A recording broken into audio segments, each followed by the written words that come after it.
Playing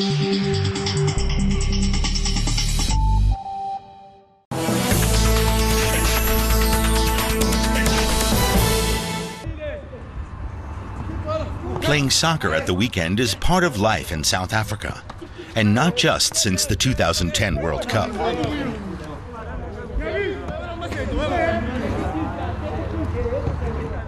I'm back in South Africa. I lived here for 3 years. My stay ended last year on a high note with the Soccer World Cup.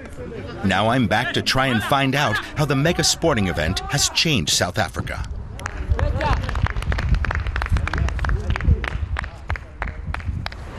My journey starts at one of the most impressive World Cup stadiums in Cape Town. Only 2 years after completion, it's also one of the most redundant. I've got an appointment with events manager Wayne Dreyer.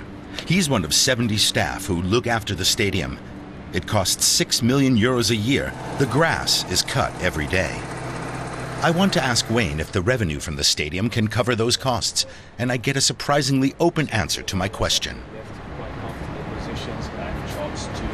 But how difficult is it actually to make good use of the stadium now that the World Cup has left? Should I be honest or can I leave it? I'm kidding. It has. Be honest, as honest as you can. And I understand that it's difficult.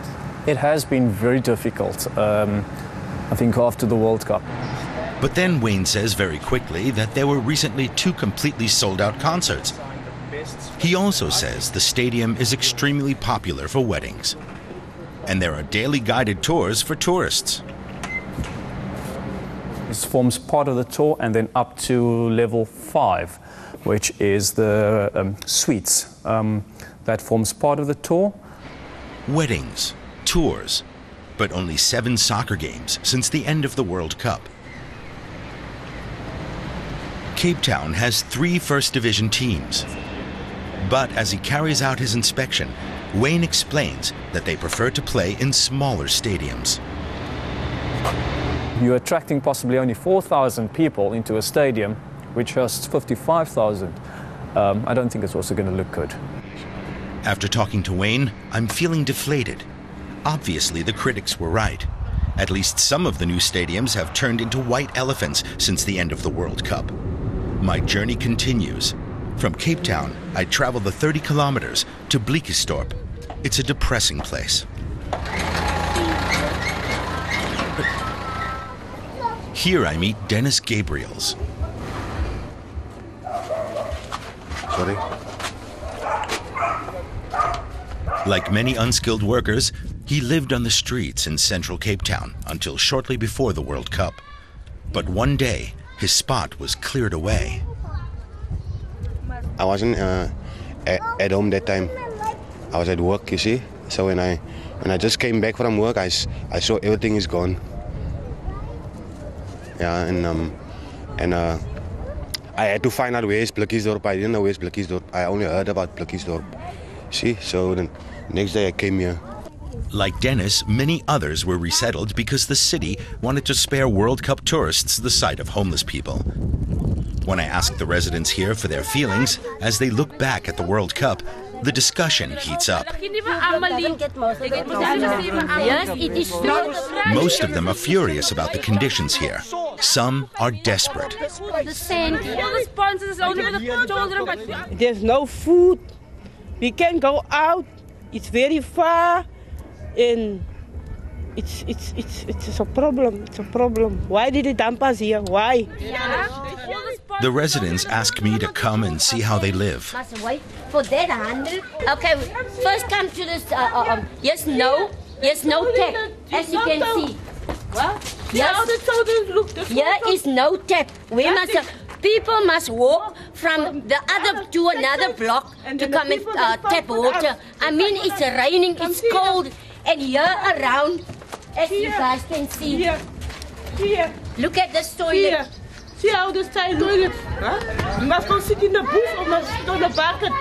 Why? See here, how this toilet? Look, come here. Look here, this is the chance. The chance, see here. All the money they make for the World Cup, it was only for street fixing pavements, putting trees on the roads and all that. That wasn't for us. Then I notice that Dennis wants to tell me something away from the others.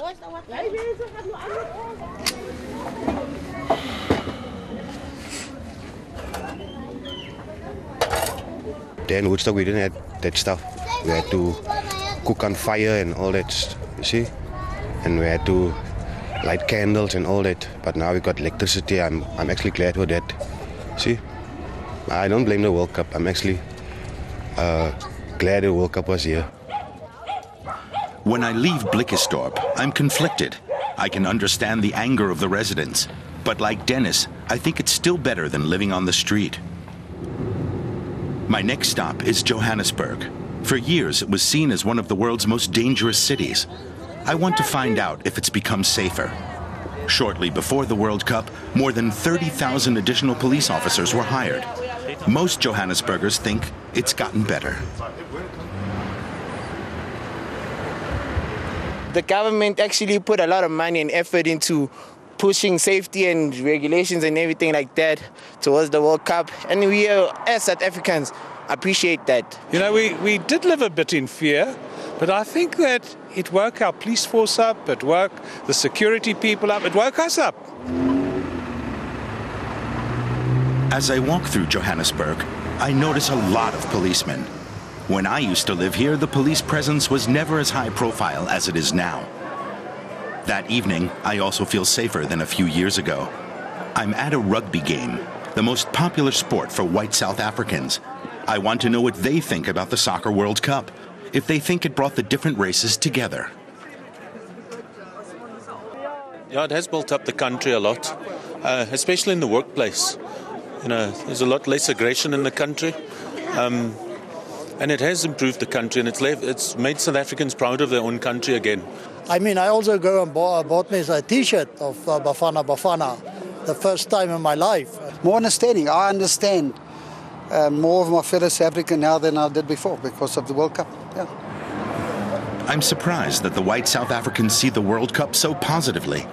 Soccer has always been considered a sport for black people in this country. The next morning, I head for the township of Soweto. Since the World Cup, it finally has a bus service into the city.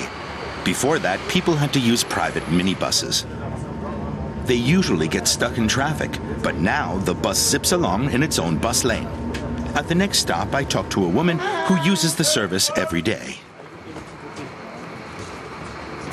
Most of the people that are working, they were having problem that we are going to get at work late. So the VRT is very convenient because now at least there's no traffic, then it just takes us in town in time. Before I leave Soweto, I notice a roadside fruit and vegetable seller near an approach road to the stadium. During the World Cup, he was also here, he tells me. I ask if the location paid off for him. The event actually doesn't even bring what I was thinking, because people were rushing to the event. Almost everyone I've talked to during my journey feels the same way. From a purely commercial viewpoint, the World Cup didn't achieve much. But for South Africans, it has had an inestimable value. I'm just complaining about my business, but still I'm continuing doing it. But the most thing is South Africa makes Africa proud. That pride was something I've encountered again and again over the last week. The World Cup gave South Africa a new sense of confidence, and that could help it to confront the many problems that the country still faces. We win! We win!